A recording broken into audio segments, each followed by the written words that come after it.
हे तेच रशीद मामू आहेत ज्यांच्यावरनं शिवसेनेतच म्हणजे उद्धव बाळासाहेब ठाकरे पक्षातच दुफळी होती.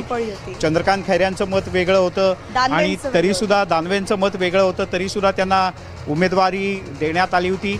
सभेतही काय झालं आपण सगळ्यांनी पाहिलं त्यावेळेला की त्यांना शेवटी दुसऱ्या मंचावर पाठवायला लागलं. संभाजीनगरमध्ये भाजपला फार चांगलं यश मिळालं आहे, पण MIMला तिथे मिळत असलेल्या जागा आणि रशीद मामूंसारखे तुमचे आक्षेप असलेले उमेदवार. चला, उद्धव मामूंना रशीद मामू भेटले कमी आहे का? आता उद्धव मामू याचा अर्थ माजी मुख्यमंत्री असा मी करतोय, त्यामुळे तुम्ही कृपया गैरसमज करून घेऊ नका.